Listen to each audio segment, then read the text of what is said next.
আমি কবির, একজন তরুণ ব্যক্তি। আমি আমার মামার বাড়িতে কাজ করতাম। আমার মামা তার স্ত্রীকে খুশি করতে পারতেন না, ফলে আমার মামি আমাকে তার ঘরে ডাকতেন। মামি আমার পাশে এসে শুয়ে থাকতেন লুকিয়ে, আমি জানতাম না, আর আমি তাকে আমার স্ত্রী মনে করে সারা রাত। মামি দেখতে অনেক সুন্দরী, যে কেউ তাকে দেখলে তার প্রেমে পড়তে চাইবে। আমার মামি আমার থেকে বয়সে বড় ছিলেন এবং আমাদের মধ্যে বেশি কথা হতো না। তিনি তার কাজে ব্যস্ত থাকতেন এবং মামার সাথেও কম কথা বলতেন। এক রাতে মামি আমাকে তার রুমে ডাকলেন। বললেন, কবির, আজ আমার শরীর ভালো লাগছে না, তুমি আমার পাশে শুয়ে থাকো। আমি তার রুমে শুয়ে পড়লাম।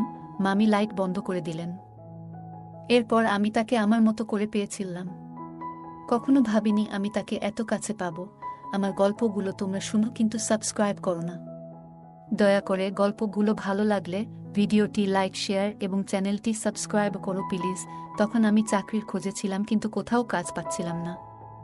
একদিন আমার বন্ধু সুরেশ বলল, আমার মামা শহরে থাকেন এবং আমি তোমাকে সেখানে চাকরি দিতে পারবো। আমি বেশি শিক্ষিত ছিলাম না, জানি ভালো চাকরি আমার দ্বারা হবে না। আমি 4র্থ শ্রেণী পর্যন্ত পড়াশোনা করেছি, কিন্তু অল্প শিক্ষার কারণে ভালো চাকরি পাওয়া কঠিন ছিল। গ্রামের এখানে ওখানে ছোটখাটো কাজ করে কিছু টাকা উপার্জন করতাম, যা খুবই কষ্টকর ছিল। তখন মনে হলো শহরে গিয়ে কিছু কাজ খুঁজে দেখা উচিত। একদিন আমার বন্ধুর দেওয়া একটি ঠিকানায় গেলাম, যা তার মামার বাড়ির ছিল। সেই বাড়িতে গিয়ে দেখি আমার বস, যিনি আমার বন্ধুর মামা এবং আমি তাকেও মামা বলে ডাকতাম, মামা আমাকে একটি কাগজ দিলেন এবং বললেন, এই ঠিকানায় যাও। আমি যখন সেই ঠিকানায় গেলাম, দেখি সেটা এক ডাক্তারের ঠিকানা। মামা বললেন, তিনি আমার বন্ধু, তিনি তোমার কিছু পরীক্ষা করবেন। যদি পরীক্ষাগুলো ভালো হয় তাহলে তোমাকে চাকরি দেব। মামা কথা শুনে আমি কিছুটা ঘাবড়ে গেলাম, কিন্তু ভাবলাম চেষ্টা করে দেখি। ডাক্তারের কাছে গিয়ে তিনি আমার কিছু পরীক্ষা করলেন এবং কিছুক্ষণ পর রিপোর্ট দিলেন। আমি বাসায় ফিরে মামাকে রিপোর্ট দেখালাম। মামা হাসতে হাসতে বললেন, তুমি দেখতে বেশ সুন্দর, তোমার চেহারাও ঠিক আছে, তোমার কাজ নিশ্চিত হয়েছে। এত সহজে কাজ পেয়ে আমি অবাক হয়ে গেলাম এবং ভাবতে থাকলাম, কিভাবে এত সহজে এই সুযোগ পেলাম। প্রতিবেদনটি ইংরেজিতে লেখা ছিল এবং 4র্থ শ্রেণী পাস একজন ব্যক্তির পক্ষে এটি বোঝা সহজ ছিল না। যখন বাড়িতে এসে আমার স্ত্রীকে দেখালাম, তিনি বললেন, তুমি অযথা চিন্তা করছো। এই ধনী লোকেরা আমাদের মতো গরিবদের পরীক্ষা করিয়ে নিশ্চিত হতে চায় যে আমরা কোনো বড় রোগে আক্রান্ত আছি কিনা। তারা মনে করে চাকরদের মাধ্যমে রোগ ছড়াতে পারে। তার কথা শুনে আমার মন অনেকটা হালকা হলো। আমি যে চাকরিটা চেয়েছিলাম সেটা পেয়ে গেছি। সকালে কাজে যাওয়া শুরু করলাম, কিন্তু আমার চোখ প্রায়ই মামির দিকে আটকে যেত। তিনি ছিলেন অত্যন্ত সুন্দরী এবং মার্জিত মহিলা। তাকে প্রথম দেখার পর থেকেই আমি ভাবতাম, আমার স্ত্রী যদি এত সুন্দর হতো। আমি আমার মামির একজন সাধারণ চাকর ছিলাম, তার অর্থের কোনো অভাব ছিল না। তিনি আমাকে প্রতিদিন বাজারে নিয়ে যেতেন, কারণ তার কোনো সন্তান ছিল না। আমার মামা ও মামির মধ্যে কোনো ঝগড়া ছিল না, তারা খুব ভালোবাসায় দিন কাটাতেন। আমি মামিকে মনে মনে ভালোবাসতে শুরু করলাম।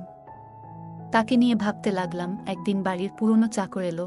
সে আমাকে অভিনন্দন জানিয়ে বলল, তুমি পরীক্ষায় উত্তীর্ণ হয়েছ, কিন্তু মনে রেখো, এই বস, যাকে তুমি মামা বলে ডাকো, খুবই কঠোর। এই কথা শুনে আমি ঘাবড়ে গেলাম এবং ভাবতে লাগলাম, যদি আমাকে চাকরি থেকে বের করে দেয় তাহলে আমার কি হবে। সে চলে যাওয়ার পর আমি মামা মামিকে খুশি রাখার জন্য আরও মনোযোগী হলাম, কারণ এখন আমার চাকরিটা চলে গেলে এখন আর কোনোভাবেই চাকরি পাবো না। তাই আমি এই চাকরিটা মন থেকে করতে লাগলাম। মামা বেশিরভাগ সময় বাড়ির বাইরে থাকত। আমার মামি একদিন আমাকে তার রুমে ডেকে বললেন, তুমি খুবই অল্প বয়সী, পরিষ্কার পরিচ্ছন্নতার খেয়াল রাখো। আমি এমন একজন চাকর পছন্দ করি যে তার মনিবের মতো পোশাক পরে। এই বলে মামি আমার হাতে কিছু টাকা দিলেন এবং বললেন, এই টাকা থেকে বেতন ছাড়া নিজের জন্য খরচ করো। আমি খুশি হয়ে গেলাম এবং এই বিষয়টি আমার স্ত্রীকে বললাম না, কারণ আমিও আমার মামিকে খুব পছন্দ করতাম। আমি স্বপ্ন দেখতে শুরু করলাম যে মামির অভিব্যক্তি দেখে মনে হতো তিনি খুশি নন। তার কোনো সন্তান ছিল না, তাই মনে হতো মামা তাকে খুশি করতে পারছেন না। আমি মামিকে খুশি করতে চেয়েছিলাম। মামির দেওয়া টাকা নিয়ে পরের দিনই একটা মার্কেটে গিয়ে কিছু নতুন জামাকাপড় কিনলাম। আমাকে দেখে মামি বললেন, আজ তোকে খুব সুন্দর লাগছে, সবসময় এমনই থেকো। আমি লজ্জা পেয়ে চোখ নামিয়ে নিলাম। আসলে আমার বিয়ে হয়েছে মাত্র 3 বছর, কিন্তু আমার স্ত্রী মামির মতো সুন্দরী ছিলেন না। বিয়ের 2 বছর পরই আমাদের সন্তান নিউমোনিয়া হয় এবং সে পৃথিবী থেকে চলে যান। এরপর আমার স্ত্রী সারাক্ষণ দুঃখে কান্নাকাটি করত, কিন্তু আমি একজন পুরুষ এবং আমারও কিছু প্রয়োজন ছিল। আমি চাইতাম আমাদের আরেকটা সন্তান হোক, কিন্তু আমার স্ত্রী সন্তানের নাম শুনলেই বিরক্ত হয়ে যেতেন। তিনি সবসময় আমার থেকে দূরে থাকতেন। আমার মামিকে দেখে আমার মনোভাব বদলাতে শুরু করেছিল। মামা মামির বিয়ে হয়েছে, 1 বছর হয়ে গেছে, কিন্তু তাদের কোনো সন্তান নেই। মামা সবসময় তার ব্যবসায় ব্যস্ত থাকতেন, আর মামি ফ্যাশন ও পার্টিতে মগ্ন থাকতেন। আমার মামিকে দেখে মনে হতো তিনি আমাকে পছন্দ করতে শুরু করেছেন। আমি প্রায় সিনেমা এবং নাটকে প্রেমের কাহিনী দেখতাম এবং কল্পনা করতাম। মামি আমার কাছে এসে বলবেন, আমি তোমার প্রেমে পড়েছি। এক রাতে যখন আমি ঘুমাচ্ছিলাম, মনে হলো আমার পাশে কেউ আছে। মামি ছিলেন খুবই সুন্দরী এবং তার দেহ আকর্ষণীয় ছিল। আমার স্ত্রী আমাদের সন্তান হারানোর দুঃখে নিজের শরীরকে অবহেলা করেছিলেন। কোনো যত্ন নিত না, তাই সে শুকিয়ে কাঠ হয়ে গেছে। আমার মতো একজন গরিব মানুষ যখন ভাবতাম আমি কি করে চাকরের মতো জীবন কাটাবো, তখন মামিকে আমার স্ত্রী ভেবে সারা রাত উপভোগ করতাম। মামি আমার দিকে তাকিয়ে মৃদু হাসতেন। আমি আমার মামির সান্নিধ্য উপভোগ করতে শুরু করলাম। কাজ করার সময় মামি আমাকে ডেকেই যে কোনো কাজ দিতেন, আর আমি তা সঠিকভাবে করে দিতাম যেন কোনো অভিযোগের সুযোগ না থাকে। মামি সবসময় আমার প্রশংসা করতেন, আর আমি সততার সাথে আমার কাজ চালিয়ে যাচ্ছিলাম। একদিন মামির শরীর খারাপ হলে আমি তাকে হাসপাতালে নিয়ে যাই এবং মামাকে ফোন করে জানাই। এরপর মামা হাসিমুখে আমাদের সবার জন্য মিষ্টি আনলেন। এরা দেখে আমি খুব খুশি হয়েছিলাম, কিন্তু সেই দিন থেকে মামির আচরণ বদলে গেল। তিনি আমার দিকে অদ্ভুতভাবে তাকাতে লাগলেন এবং বাইরে যাওয়া কমিয়ে দিলেন। ফলে এখন শুধুমাত্র মামির সঙ্গেই আমার দেখা হয় কম। কিছুদিন ধরে আমার মন মেজাজ খারাপ ছিল, কারণ আমি মামির সান্নিধ্যে অভ্যস্ত হয়ে পড়েছিলাম। আমার মনে হয়েছিল আমি হয়তো মামির প্রতি আসক্ত হয়ে পড়েছি। তবে আমার কাজ চালিয়ে যেতে লাগলাম। সময় চলে গেল এবং অবশেষে সেই দিন এল যখন মামি একটি সন্তানের জন্ম দিতে চলেছিলেন। কিন্তু মামা আর আগের মতো খুশি ছিলেন না। তিনি সবসময় চিন্তিত থাকতেন। আমি ভাবতে লাগলাম, মামা কেন খুশি ছিলেন না? আমি যখন বাবা হলাম তখন আনন্দে উঠছিলাম, কিন্তু আমার মামাকে খুব চিন্তিত দেখাচ্ছিল, যেন কোনো বড় বিপর্যয় আসন্ন। এক রাতে মামা আমাকে তার ঘরে ডেকে বললেন, এই ব্যাগ নাও।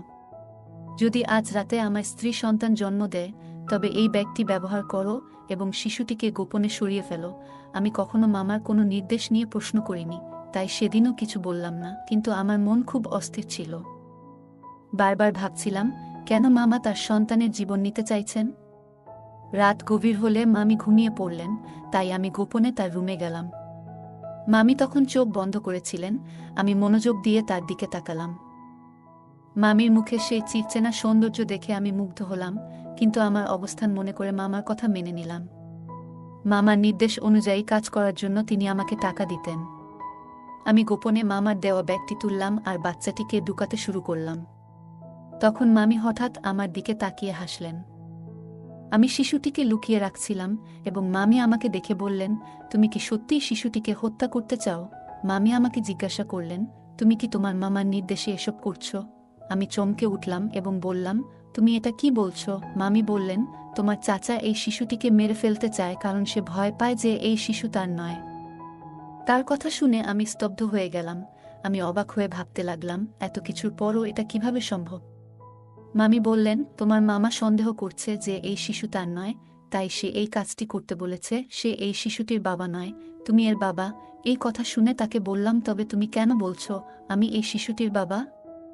আমি এই কথা শুনে স্তব্ধ হয়ে গেলাম। আমি বললাম, আপনি কি চান আমি এই শিশুটিকে বাঁচিয়ে রাখি? মামি হাসলেন এবং বললেন, এই শিশুটিকে জঙ্গলে ফেলে দিও না, কারণ এই শিশুটির বাবা তুমি।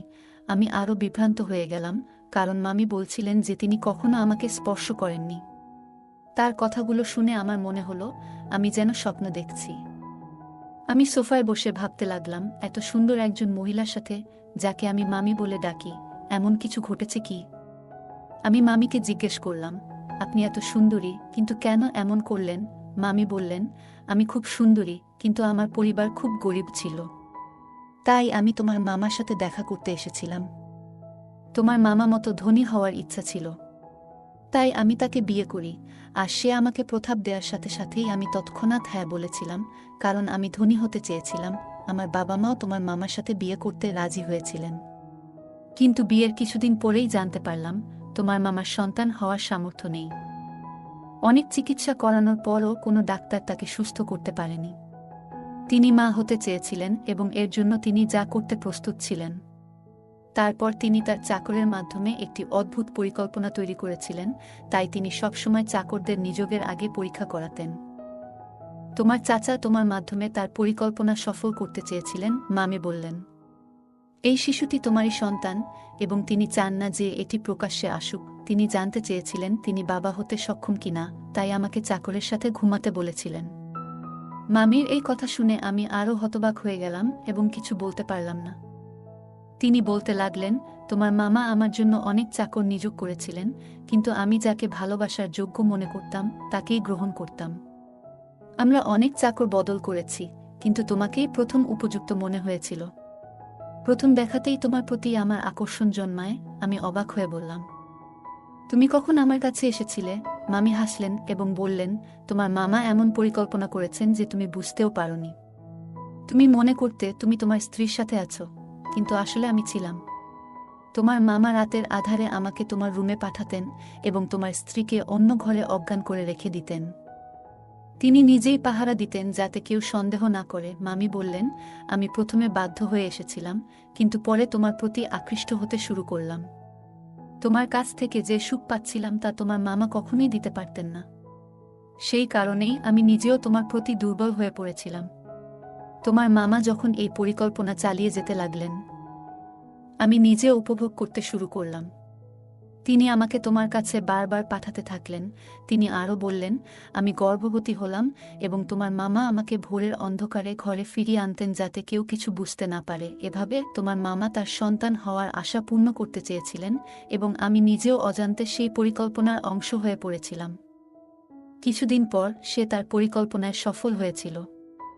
ডাক্তার আমাকে জানিয়েছিলেন যে আমি মা হতে চলেছি, যা তাকে অত্যন্ত খুশি করেছিল। আমি বিস্মিত হলাম যখন শুনলাম সে ডাক্তারের কাছে মিথ্যা বলেছে। কেউ কিভাবে তার বউকে এমনভাবে ব্যবহার করতে পারে? তারা দুজনেই আমাকে টাকা দিয়ে তাদের খেলনা বানিয়ে ফেলেছিল, যা আমার মোটেই ভালো লাগেনি। তখন আমার মামি তার কথাবার্তায় ব্যস্ত ছিলেন। আমি তখন বুঝতে পারিনি যে আমি কি ভাবছিলাম, তবে মামি আমাকে বলেছিলেন, তোমার মামার পরিকল্পনা ব্যর্থ হয়েছে যখন তার একটি ছেলে হয়েছিল, কিন্তু তিনি একজন উত্তরাধিকারী চেয়েছিলেন। সে তার বন্ধুকে নিয়ে অন্য দেশে পালিয়ে যায় আর আমাকে বলে, এখন আমার কোনো সম্পত্তি নেই, আমার সব ব্যবসা শেষ।